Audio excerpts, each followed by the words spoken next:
إن الحمد لله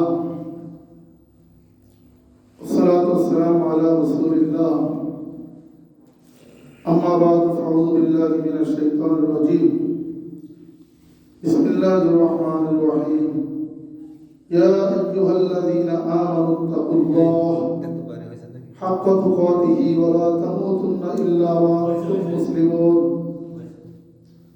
وقال تعالى أيضا يا أيها الذين آمنوا كتب عليكم الصيام كما كتب على الذين من قبلكم لعلكم تتقون وقال عليه الصلاة والسلام أوتيت في رمضان 5 خصال التي لم تعط أحد قبلي ولخلوف فم الصائم أطيب عند الله من ريح المسك وتصفد لهم مرضات الشياطين وتزين لهم جنة كل يوم وتستغفر لهم الحيتان حتى يفطروا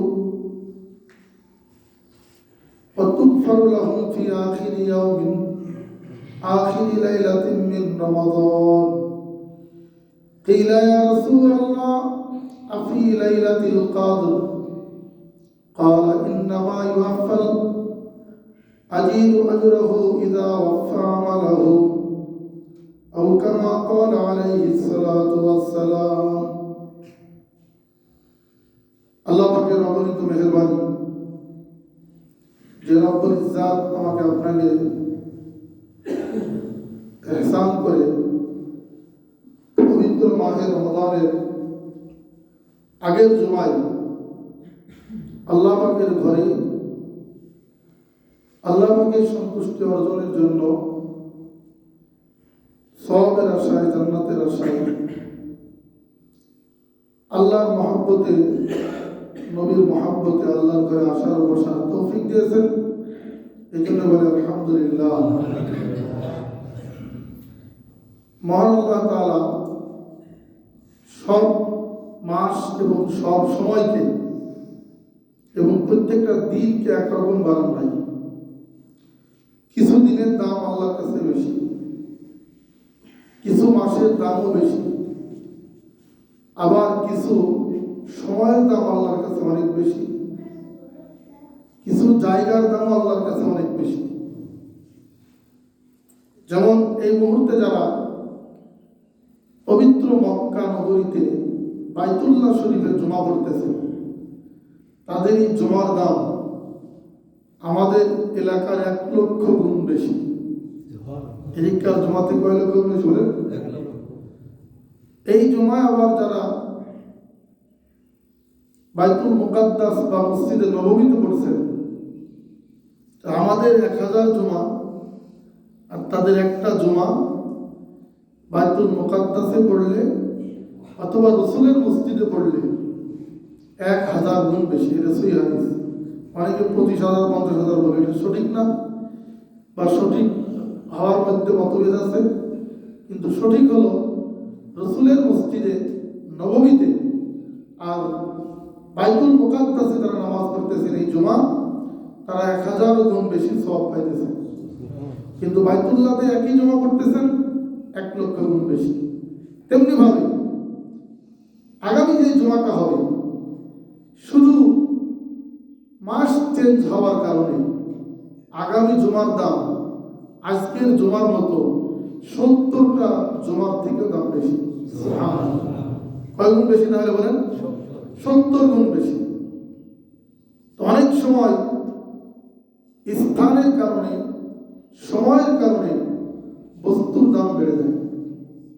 তেমনি ভাবে এই উম্মত অন্যান্য উম্মতের থেকে হাজার ও কোটি গুণ দামি। বলেন সুবহানাল্লাহ।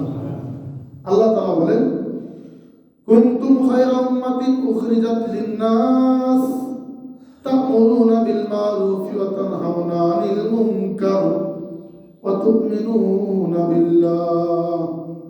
তোমরা শ্রেষ্ঠ জাতি, তোমাদেরকে বের করা হয়েছে মানুষের কল্যাণের জন্য। তোমরা আল্লাহর উপর ঈমান আনবে, সৎ কাজে আদেশ করবে, অসৎ কাজে বাধা দিবে, তাহলেই তোমাদের ঈমান পূর্ণ হবে। তো আল্লাহ সুবহানাহু ওয়া তাআলা সব উম্মতকেও এক ধরনের বানান নাই, আবার সব নবীও একরকম না। কোরআনে আছে আল্লাহ তাআলা বলেন, তিলকা রুসুলু ফাদ্দালনা বা'দাহুম আলা বা'দ, আমি নবীদেরকে একে অপরের উপরে শ্রেষ্ঠত্ব দিয়েছি। সব নবী এক মানের না, এক ধরনের ফজিলত রাখেন না। আমাদের নবী মুহাম্মদ রাসূলুল্লাহ সাল্লাল্লাহু আলাইহি ওয়াসাল্লাম, তাকে বলা হয় ইমামুল মুরসালিন, খাতামুন নবিয়্যিন, সমস্ত নবীদের থেকে সেরা, এবং সমস্ত নবীদের ইমাম। সমস্ত নবীদের কি বলেন? ইমাম। তো আল্লাহ সুবহানাহু ওয়া তাআলা আমাদের নবীকে যেমন শ্রেষ্ঠ বানাইছেন, এই উম্মতকেও শ্রেষ্ঠ বানাইছেন। তেমনি ভাবে এই উম্মতের শ্রেষ্ঠত্বের কতগুলি কারণ আছে। তার মধ্যে একটি কারণ হলো পবিত্র মাহে রমাদান। আল্লাহ তাআলা বলেন, ইয়া আইয়ুহাল্লাযীনা আমানু কুতিবা আলাইকুমুস সিয়ামু কামা কুতিবা আলাল্লাযীনা মিন ক্বাবলিকুম লাআল্লাকুম তাত্তাকুন। ঈমানদারগণ, আমি তোমাদের উপরে রোজাকে ফরজ করেছি, যেমনি ভাবে পূর্ববর্তী উম্মতের উপরে ফরজ করেছিলাম। আর এই ফরজ করার কারণ হলো লাআল্লাকুম তাত্তাকুন, যাতে তোমরা মুত্তাকি হতে পারো। পৃথিবীতে যত আমল আছে, সব আমলের মধ্যে লৌকিকতা, রিয়ার সম্ভাবনা আছে, কিন্তু রোজার মধ্যে কোনো রিয়ার সম্ভাবনা নেই। কারণ রোজা এমন একটা আমল, যত বড় গুনাহগার হোক আর ফাসেক হোক, সে কিন্তু রোজা রেখে গোপনে কেউ না দেখলেও খায় না। কে বলেন গোপনে কেউ খায়? কেউ দেখবে না, তবুও সে খানা খেয়ে সবার সামনে নিজেকে রোজাদার প্রকাশ করবে, আর এদিকে তলে তলে গোপনে খানা খাবে। এইরকম আকাম কোন বদমাইশ এবং ফাসেক গুনাহগার ব্যক্তিও করে না। এই জন্য আল্লাহ পাক বলতেছেন, একমাত্র রোজা এমন একটা আমল যেটা তোমার তাকওয়ার সোপান, তাকওয়া হওয়ার একটি মাধ্যম, মুত্তাকি হওয়ার মাধ্যম, তাকওয়া অবলম্বনের মাধ্যম। এই জন্য হাদিসের কুদসিতে আল্লাহ তাআলা বলেন, আস-সাওমু লি ওয়া নাজি বিহি, রোজা আমার জন্য, এর প্রতিদান আমি নিজ হাতে দিব। সুবহানাল্লাহ। কারণ সব আমলের মধ্যে নামাজও লোক দেখানোর জন্য মানুষ পড়ে। ইলেকশনের সময় অনেক নেতারা পড়ে যাতে ভোট পায়। টুপি মানুষ লোক দেখানোর জন্য পড়ে, অনেক হিন্দু টুপি পরে লোক দেখানোর জন্য। আমি নিজে দেখেছি, মদনপুরে এক হিন্দু এই মাথায় টুপি দিয়ে ইফতারি হয়েছে। আমি ভাবছি, আমি বলছি কি বাবা, বুঝে হুজুর কিছু বলেন না, ইফতারি বিক্রি হবে না। আমি ইফতারি বেচার জন্য টুপিটা মাথায় দিয়েছি, আমাকে পরিচয় করাই দিলে আমার ইফতারি বিক্রি হবে না। আমি চলে গেলাম। তো টুপি লোক দেখানোর জন্য সম্ভব, নামাজ ইলেকশনের জন্য সম্ভব, তেমনি ভাবে ঈদের নামাজ লোক দেখানোর জন্য সম্ভব,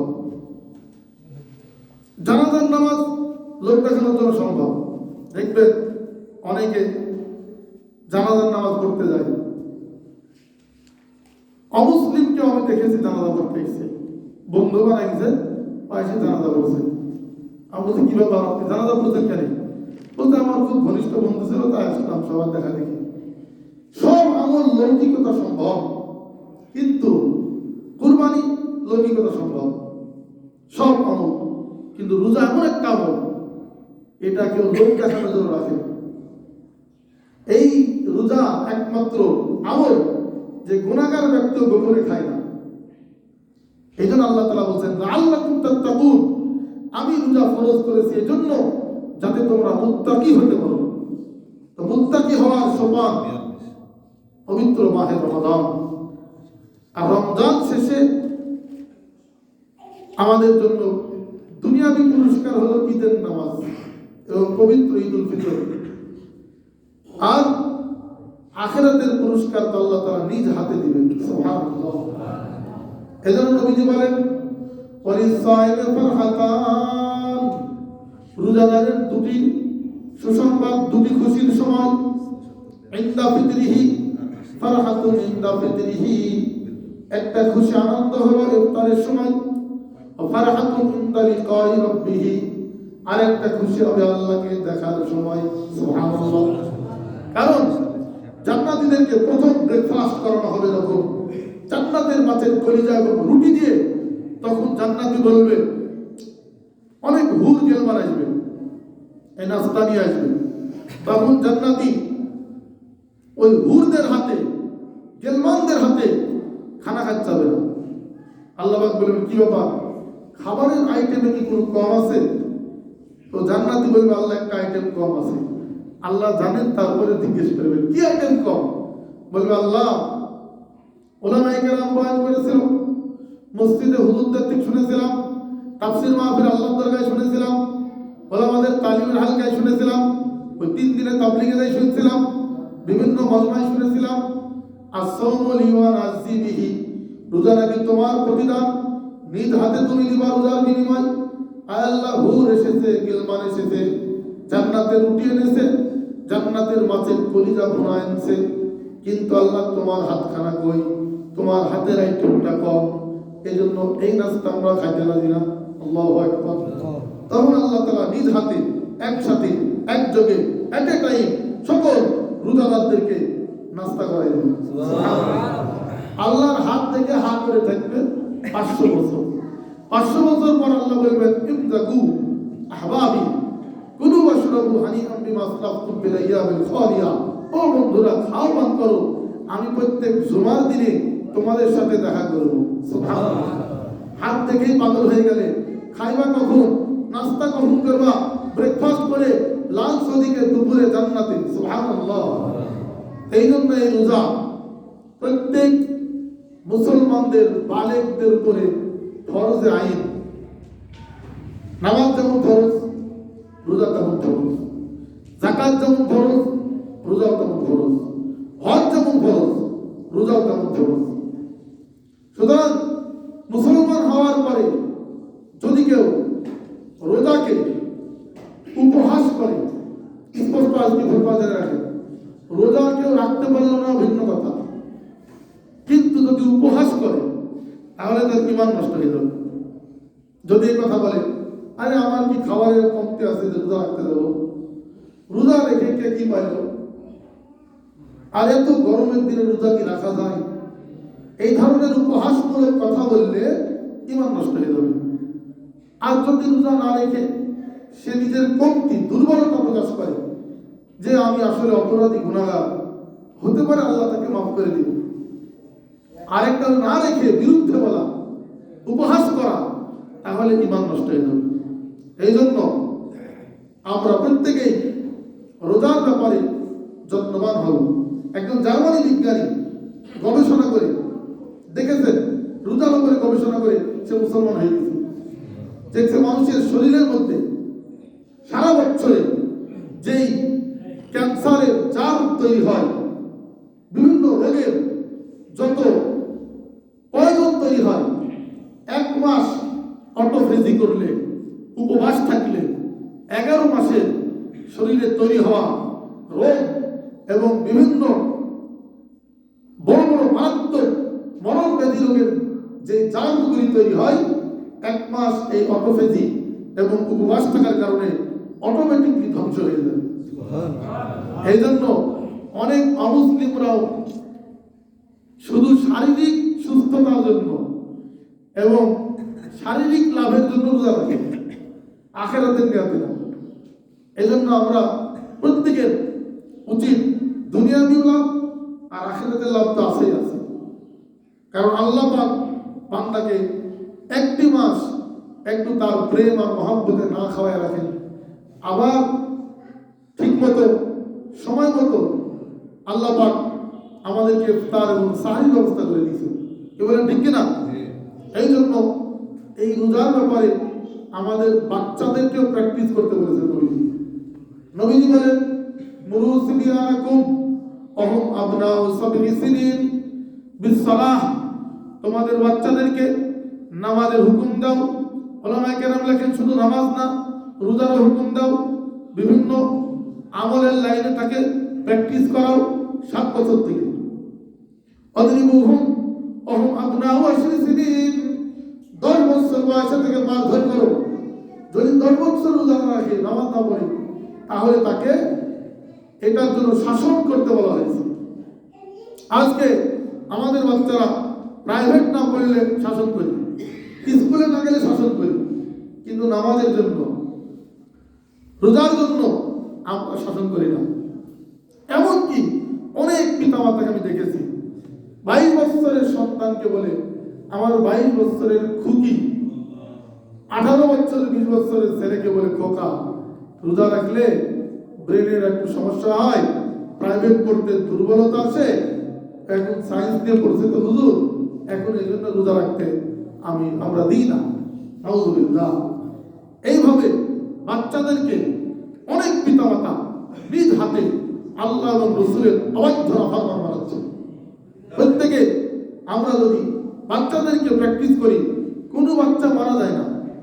এই রোজা রাখলে 10 বছর থেকে বাচ্চা যদি রোজা রাখে, কোনো বাচ্চা মারা যাবে না, না খেয়ে সে বেহুশ হবে না, অজ্ঞান হবে না, কিচ্ছু ক্ষতি হবে না। এগুলি আমাদের ভুল ধারণা, অতি আদরে আমরা তাদেরকে নষ্ট করে ফেলি। এই জন্য নিয়ত করি যে আমরা আমাদের বাচ্চাদেরকে রোজা প্র্যাকটিস করাবো তো ইনশাআল্লাহ। আরেকটি হাদিস বলে আমি বাদ শেষ করছি। আল্লাহ নবী বলেন উতিয়াত উম্মতি ফি রমাদান খামসু খিসাল, আমার উম্মতকে আল্লাহ পাক রমজানে 5টা হাদিয়া দিয়েছেন। কয়টা? 5টা। আল্লাতী লাম তুতা আহাদুন ক্বাবলি, যা আল্লাহ পাক কোন উম্মতকে দেন নাই। 1 নম্বর লা খালুফু ফামিস সাইম আতিয়াবু ইনদাল্লাহি মিন রিহিল মিসক, রোজাদারের মুখের দুর্গন্ধ না খেয়ে থাকার কারণে বিকেল বেলায় স্টমাক থেকে নির্গত যে দুর্গন্ধ আসে, সেটা আল্লাহর কাছে মেশক আম্বরের থেকে প্রিয়। সুবহানাল্লাহ। মেশক আম্বর তো অনেকে দেখেন নাই, ওই যে হরিণের নাভিতে হয়, হাজার হাজার হরিণের মধ্যে কোন একটা হরিণের নাভিতে হয়, এর সুগন্ধে পাগল হয়ে ওই হরিণী পর্যন্ত মাতোয়ারা হয়ে বেহুশ হয়ে যায়। এবং ওই কস্তুরী কবুতরের ডিমের সমান হয়, সুপুরির সমান হয়, এবং আপনারা গুগল ইউটিউবে দেখবেন আছে, সুপুরির সমান হয়, এবং কালো জিরার দানার মতো ছোট ছোট তার গায়ে লেগে থাকে। এক একটি দানাতেই লাখ লাখ টাকা আদর তৈরি হয়। একটা যদি কেউ পায়, আমার সাথে একজন ইন্ডিয়ার মুফতি ভাই ছিলেন, মিয়া, ওনার বাড়ি হচ্ছে ভগবানপুর, মিয়া চুলবু শিহাবুদ্দিনপুর গ্রাম, উত্তরাখণ্ড বাড়ি। আমরা এখানে গেছি 2016-তে, পুরা সফর করে আমাকে 1500 কিলোমিটার ওর প্রাইভেটে। আমার সাথে চিল্লা দিয়েছে ঠাকুরগাঁও, রানী শঙ্কর। তো মুসলিম ভাই রসুলকে স্বপ্ন দেখছেন 2 বার। উনি আমার খুব ভক্ত। আমি তো দেওবন্দে নিয়ে গেছে, দিল্লি থেকে আমাকে প্রাইভেট করে নিয়ে গেছে। তো উনি বলছে একবার আমি পাইছিলাম জঙ্গলে শিকার করে নিয়ে এসছে, 12 লক্ষ রুপিয়া দিয়ে এসছে, 12 লাখ, বুঝে কয়েক কোটি টাকার আদর হবে। বাড়িতে রেখেছিল, শীতকালে খেতা কম্বল দিয়ে একদম ঢেকে রেখেছে বাক্সের মধ্যে। ওদের পুরা পাড়া চলে এসে সকালে, তোমাদের বাড়িতে কি আছে, এত ঘাম কিসে? যদি এই ঘাম দুনিয়াবি হয়, আখিরাতে আল্লাহর কাছে কত প্রিয় হবে। সুবহানাল্লাহ। 1 নম্বর। 2 নম্বর হলো তাস্তাগফিরু লাহুমুল হিতাম হাত্তা ইফতিরু, সমুদ্র, নদী নালার মাছ, এমনকি পুকুরের মাছ, গর্তের পিপিলিকা, বাড়ির কুকুর বিড়াল সব তার জন্য দোয়া করে, আল্লাহ রোজা রেখে মাফ করে দাও, রোজা রেখে মাফ করে দাও, ইফতার পর্যন্ত। আর এর বিপরীতে রোজা না রাখলে এরা বদদোয়া করে, আল্লাহ তোমার মাখলুক, শ্রেষ্ঠ মাখলুক হয়ে তোমার নাফরমান এর ধ্বংস করে দাও, বদদোয়া করে। জান্নাত, প্রতিদিন আল্লাহ জান্নাতকে সাজায়, নতুন স্বাদে সাজান, জান্নাতকে নতুন ভাবে সাজান। আর বলতে থাকেন যে তোমার মধ্যে ইউশিকু ইবাদিয়াস সালিহিন, আমার নেক বান্দারা তোমার কাছে আসতেছে, দুনিয়ার বেদনা যন্ত্রণা সহ্য করে তুমি রেডি হও আমার বান্দার জন্য। সুবহানাল্লাহ। 4 নম্বর, তুসাফফাতু লাহুম মারাদাতুশ শায়াতিন, বদ শয়তান, খারাপ শয়তানকে, যারা দুষ্ট জিন এবং ইবলিস সহ এদেরকে আল্লাহ পাক গ্রেফতার করে ফেলেন। এজন্য অন্য মাসের মতো প্রকাশ্যে অন্যায় করতে ভয় পায়। দেখবেন আপনাদের বাজারের চাই স্টলগুলি সব লজ্জায় লাল কাপড় দিয়ে সব পর্দা করবে। কারণ কি? ওই একটা আতঙ্ক, ভয় কাজ করে, এত বড় অন্যায় করবে আমি মুসলমান। কারণ কি? মূল হোতা যারা, তারা অ্যারেস্ট থাকে, কিন্তু নফস শয়তান সাথে থাকে, নফসের কুপ্রবৃত্তি থাকে, এই জন্য কখনো কখনো অন্যায় করে। তবে দুষ্ট জিনদেরকে মারাদাতুশ শায়াতিন বলা হয়, বদকার শয়তানদেরকে আল্লাহ পাক অ্যারেস্ট করে ফেলে রমজানের জন্য। এটা 4 নম্বর ফায়দা। আর 5 নম্বর লাভ হলো তুগফারু লাহুম ফি আখিরি লাইলাতিন মিন রমাদান, রমজানের শেষ রাতে আল্লাহ পাক সবাইকে মাফ করে দেন। সুবহানাল্লাহ। সাহাবায়ে কেরাম বলছেন আফি লাইলাতুল কদর, এটা কি কদরের রাতে? আল্লাহ নবী বলছেন না না, ইন্নামা ইউফাল আজরু আজরা ইযা আফা আমালা, লেবার তো তখনই খরচ পায় যখন তার কাজ পূর্ণ হয়। সুতরাং এটা ঈদের রাতে ক্ষমা হবে, কদরের রাতে না। এবং আল্লাহ তাআলা এই উম্মতের জন্য রমজানের 5টা বিশেষ অফার রেখেছেন, ফাটাফাটি অফার রাখছেন। এই ভিআইপি অফারের মধ্যে আমি যদি নিজেকে গণ্য করতে পারি তাহলে আমি হব ধন্য। আর রমজানকে হেফাজত করা, রমজানের ইজ্জত যদি কেউ দেয় আল্লাহ পাক তাকে এই জন্য মাফ করে দিতে পারবে। আমাদের এই ইন্ডিয়াতে একজন হিন্দুর এক ঘটনা পড়লাম। উত্তরপ্রদেশ, ইউপিতে একজন হিন্দু ছেলেকে বলেছিল যে রমজান মাসে মুসলমানদের রোজা চলছে, এই তুমি হোটেলটা বন্ধ রাখো। এতটুকু কথা তার ছেলে মানছে। মৃত্যুর পর একজন বুজুর্গ দেখছে এই হিন্দু জান্নাতে, কৌতূহল জন্মালো, কি ব্যাপার, হিন্দু কেমনে জান্নাতে? এক পর্যায়ে দিলের মধ্যে প্রশ্ন আসছে স্বপ্নে, যে জান্নাতে কেমনে? তো তার জবাব দেওয়া হচ্ছে এই হিন্দু রমজানকে সম্মান দেওয়ার কারণে ছেলেকে হোটেল বন্ধ করতে বলছে, এই জন্য আল্লাহ পাক তার মৃত্যুকালে জবান দিয়ে কালিমা জারি করে দিয়েছে। সুবহানাল্লাহ। আর কালিমা জারি হলে আল্লাহ মাফ করে দিবে না? ইনশাআল্লাহ। এই জন্য আমরা রমজানকে অন্তত যারা WiFi, Facebook, Google, Twitter, WhatsApp, Imo, Viber, Messenger সব রমজানের জন্য ইচ্ছা করেন যে আমি বন্ধ করে দিই, এইগুলি কান ধরে অফ করে একদম টেলিভিশন সহ খাটের তলে প্যাকিং করে দেন। অন্তত এতটুকু সম্মানের কারণে আল্লাহ মাফ করে দিতে পারে, পারে না? তারপরে আস্তে আস্তে পুরো বছরই বাদ দেওয়া দরকার, কিন্তু আস্তে আস্তে এতটুকু তো হোক যে রমজানের খাতিরে আমরা করলাম, রমজানের খাতিরে করলাম, তাহলে আমরা রমজানকে সম্মান দেব ইনশাআল্লাহ। আরেকটা বিষয় হাদিসে আছে, মান ফাত্তারা সায়মা, যদি রমজানে কাউকে রোজাদারকে ইফতার করা হয় তাহলে আল্লাহ পাক তাকে ওই রোজাদারের সমপরিমাণ নেকি দান করেন। সুবহানাল্লাহ। শুধু তাই নয়, তার রোজার নেকি কমবে না, কিন্তু ওই সমপরিমাণ নেকি আল্লাহ পাক তাকে দান করেন। এবং আল্লাহ পাক তাকে রাসূলের হাতে হাউজে কাউসার থেকে পান করাবেন। সুবহানাল্লাহ। হাউজে কাউসার থেকে আল্লাহ পাক তাকে কি করবেন?